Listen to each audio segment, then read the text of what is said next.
സുഹൃത്തുക്കളെ, ഞാൻ നിങ്ങളുടെ മുൻപാകെ നിൽക്കുന്നത് നമ്മുടെ നാട്ടിൽ പുതുതായി രൂപം കൊണ്ട ഒരു രാഷ്ട്രീയ പ്രസ്ഥാനത്തെ വിശദമായി പരിചയപ്പെടുത്താനാണ്. രാഷ്ട്രീയ പ്രസ്ഥാനം എന്നുള്ള വാക്ക് ഞാൻ വളരെ ബോധപൂർവം പറഞ്ഞതാണ്. കാരണം നമുക്ക് പരിചയമുള്ള പദം രാഷ്ട്രീയ പാർട്ടി. ഇത് പാർട്ടി എന്ന് പറഞ്ഞാൽ അതിന് കുറച്ച് അംഗങ്ങൾ, കുറച്ച് നേതാക്കന്മാർ, അവരുടെ ചില പ്രവർത്തന പദ്ധതികൾ, അവർക്ക് ഇലക്ഷനിൽ മത്സരിക്കാൻ, ജയിക്കാൻ, അധികാരം പങ്കിടാൻ, കുറച്ച് നല്ല കാര്യങ്ങളും കുറേ അധികം ചീത്ത കാര്യങ്ങളൊക്കെ ചെയ്യുന്ന ഒരു ഏർപ്പാടിനെയാണ് നമ്മൾ രാഷ്ട്രീയ പാർട്ടി എന്ന് പറയുക. പുതുതായി രൂപം കൊണ്ട ആം ആദ്മി എന്നുള്ളത് എൻ്റെ കണക്കിൽ അങ്ങനെ ഒരു സാധാരണഗതിയിലുള്ളൊരു പാർട്ടി അല്ല. അതൊരു മനോഭാവമാണ്. അഴിമതിക്കും വർഗീയതയ്ക്കും സാമൂഹ്യ ജീർണതയ്ക്കും എതിരായിട്ട്, മനുഷ്യൻ്റെ കൊള്ളരുതായ്മയ്ക്കെതിരായിട്ട് ഒരു മനോഭാവം ഉണ്ടാക്കുക. അത്തരം മനോഭാവമുള്ള ആളുകൾ കൂടിച്ചേർന്ന് പ്രവർത്തിക്കുക എന്ന് പറയുമ്പോൾ രാഷ്ട്രീയ പ്രവർത്തനം എന്ന് പറഞ്ഞാൽ ഏതെങ്കിലും അധികാരത്തിനെതിരാണ്, അല്ലെങ്കിൽ അധികാരം നേടാൻ വേണ്ടിയാണ്. ഇന്നല്ലെങ്കിൽ നാളെ അധികാരം നേടാൻ വേണ്ടിയാണ്. അധികാരവും രാഷ്ട്രീയവും തമ്മിൽ തീർത്താൽ തീരാത്ത ഏതോ ബന്ധമുണ്ട് എന്ന് നമുക്കൊരു തോന്നലുണ്ട്. കഴിഞ്ഞ 10-60 കൊല്ലമായി നമ്മുടെ അനുഭവം അതാണ്. 1940 മുസ്ലിം ലീഗിൻ്റെ നേതാവ് മുഹമ്മദ് അലി എന്നെ പ്രസംഗിക്കുന്നുണ്ട്, പൊളിറ്റിക്സ് മീൻസ് പവർ. രാഷ്ട്രീയം എന്ന് പറഞ്ഞാൽ അധികാരം എന്നാണ് അർത്ഥം. അപ്പോൾ നമ്മൾ വളരെ ശ്രദ്ധിക്കേണ്ടതാണ്. രാഷ്ട്രീയം എന്ന് പറഞ്ഞാൽ ജനസേവനം എന്നാണ് അർത്ഥം. ജനസേവനമല്ലെങ്കിൽ രാഷ്ട്രീയം കൊണ്ടൊരു ആവശ്യമില്ല. കാരണം ജനങ്ങൾ കുറച്ച് ആളുകളെ തിരഞ്ഞെടുത്തയച്ച് അവർക്ക് സ്വാഭാവികമായിട്ടും ഭൂരിപക്ഷത്തിൻ്റെ പേരിലും ഭരണഘടനയുടെ പേരിലും ഒക്കെ അധികാരം കിട്ടിക്കഴിഞ്ഞാൽ അവർ അധികാരികളാവുക, നമ്മൾ അധകൃതരാവുക. അവർ ഭരണാധികാരികളാവുക, നമ്മൾ ഭരണീയരാവുക. എങ്ങനെയെന്ന് വിചാരിച്ചാൽ നമ്മുടെ രക്ഷയ്ക്ക് വേണ്ടിയും നമ്മുടെ എല്ലാ തരത്തിലുള്ള ഭീതികൾ അകറ്റാൻ വേണ്ടിയുമാണ് നമ്മൾ പോലീസിനെ ഉണ്ടാക്കിയത്. പോലീസിന് പണ്ട് തിരുവിതാംകൂറിൽ പേര് പറഞ്ഞത് കാവൽ എന്ന, തമിഴ്നാട്ടിൽ ഇപ്പോഴും പേര് കാവൽ എന്ന. പോലീസ് സ്റ്റേഷൻ എന്നതിന് തമിഴിൽ പറയുക കാവൽ നിലയം എന്നാണ്. ആലോചിച്ച് നോക്കൂ, ഇവരെയാണ് നമുക്ക് പേടി. നമ്മുടെ പേടി അകറ്റാൻ നമ്മൾ ആർക്കാണോ ശമ്പളം കൊടുത്ത് കൊണ്ട് നടക്കുന്നത് ആ പോലീസിനെ പോലീസ് സേന എന്ന് പറയുക നമുക്ക് പേടിയാണ്. എന്ന തരത്തിൽ നമ്മൾ വോട്ട് ചെയ്ത് ജയിപ്പിച്ച MLA അല്ലെങ്കിൽ മന്ത്രി അല്ലെങ്കിൽ MP നമ്മുടെ പുറത്ത് പിന്നെ തമ്പുരാൻ കളിക്കുകയാണ്. ഈ തമ്പുരാൻ കളി, ഈ ജന്മിത്വം, ഈ പുതിയ മുതലാളിത്തം, ഈ പുതിയ അധികാരി വർഗം അവരുടെ നാനാവിധമായ കൊള്ളരുതായ്മകൾക്ക് നമ്മളെ വിധേയരാക്കുന്നു. നമുക്കവരെ തിരിച്ചു വിളിക്കാൻ അധികാരമില്ല. 5 കൊല്ലം കാത്തുകണം. 5 കൊല്ലം കഴിഞ്ഞാൽ പിന്നെയും അവർ കൈയും കാലും പിടിച്ച് വരും.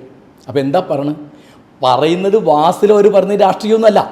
ഇവിടെ ഇപ്പോൾ ഞാൻ ഏതെങ്കിലും ഒരു പാർട്ടിയുടെ മാത്രം കാര്യമല്ല പറയുന്നത്.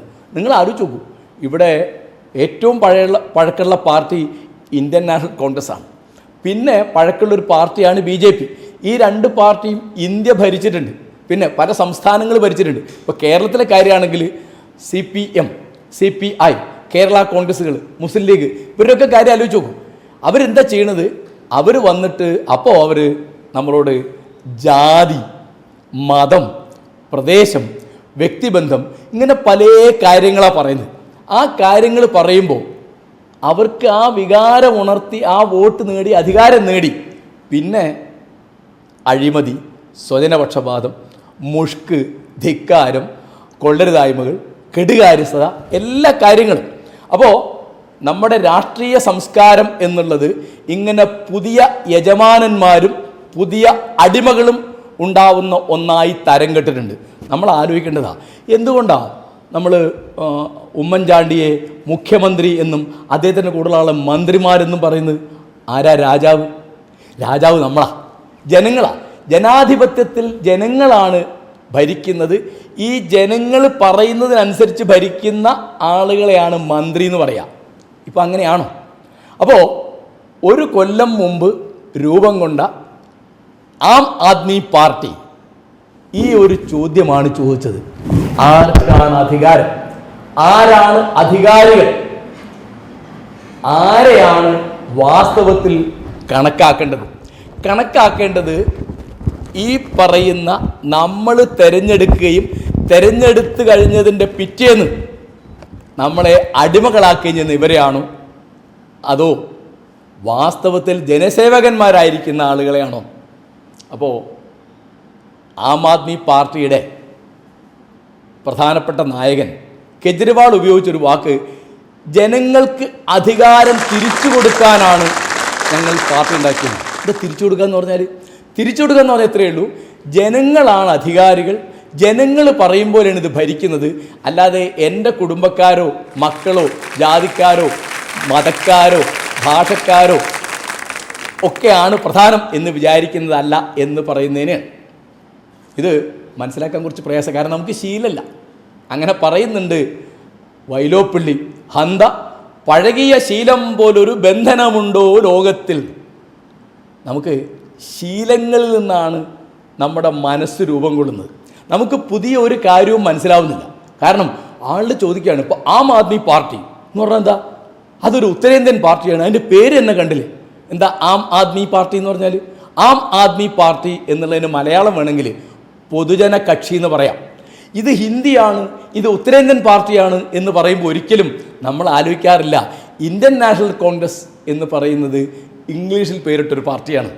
അതിന് ആലോചിക്കാറുണ്ടോ? അത് ഇംഗ്ലീഷുകാരിട്ട പേരാണ്, ഇംഗ്ലീഷ് പേരാണ്.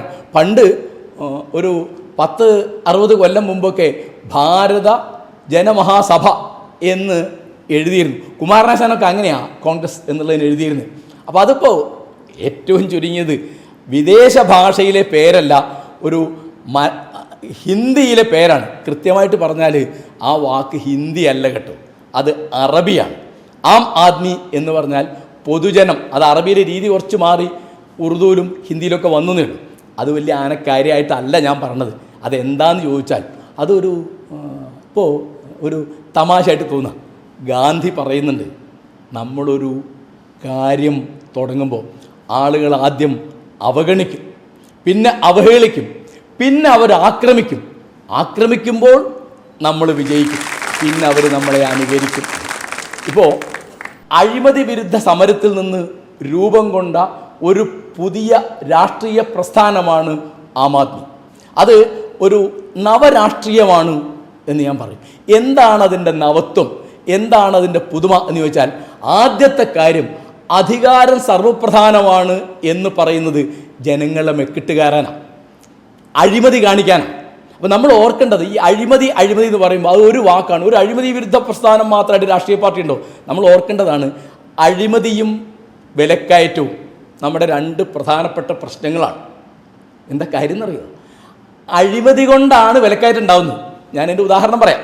ഇപ്പോൾ എല്ലാവർക്കും ഒരൊറ്റ വാക്കുകൊണ്ട് മനസ്സിലാവുന്നതാണ്. ഇവിടെ പെട്രോൾ ഉൽപ്പന്നങ്ങളുടെ വില വർദ്ധിച്ചു, ഡീസലിന് പെട്രോൾ വില കൂടി, വാതകത്തിനൊക്കെ വില കൂടി. എന്താ വില കൂടാൻ കാരണം? വില കൂട്ടുന്നത് ഞങ്ങളല്ല, അത് കമ്പനിയാണ് എന്ന് പറയാനുള്ള ലജ്ജയില്ലായ്മ നമ്മുടെ കേന്ദ്രമന്ത്രി മൊയ്ലി കാണിക്കുന്നു. അദ്ദേഹത്തിൻ്റെ മേലെ ഇരിക്കുന്ന പ്രധാനമന്ത്രി മൻമോഹൻ സിംഗ് കാണിക്കുന്നു. എന്താ അതിനർത്ഥം? ഈ നാട് ആരാ ഭരിക്കുന്നത്? ഈ നാട് ഭരിക്കുന്നത് കോൺഗ്രസ് ആണോ? കോൺഗ്രസ് നയിക്കുന്ന UPA മുന്നണിയാണോ? മൻമോഹൻ സിംഗ് ആണോ? ഫലത്തിലല്ല. ഫലത്തിൽ ആരാണ്? അത് റിലയൻസ് കമ്പനിയാണ്. അപ്പോൾ ആ കമ്പനിയോട് പണം വാങ്ങിയതിൻ്റെ, സംഭാവന വാങ്ങിയതിൻ്റെ, സൗജന്യം പറ്റിയതിൻ്റെ വിലയാണ് നമ്മൾ കൊടുക്കുന്നത്. അപ്പോൾ രാഷ്ട്രീയക്കാർ, മന്ത്രിമാർ, പാർട്ടി നേതാക്കന്മാർ അഴിമതി കാണിക്കുന്നതുകൊണ്ടാണ് വിലക്കയറ്റം ഉണ്ടാവുന്നത്. ഇങ്ങനെ നിങ്ങൾ മറ്റെല്ലാ കാര്യങ്ങളും എടുത്ത് നോക്കിയാൽ അറിയാം. കാരണം ഇവിടുത്തെ പാർട്ടികൾ കൊണ്ട് നടക്കുന്നത് അംബാനി, അദാനി, ടാറ്റ, ബിർള, ഡാൽമിയ തുടങ്ങിയുള്ള വലിയ കോർപ്പറേറ്റുകളാണ്, വലിയ കുത്തക മുതലാളിമാരാണ്.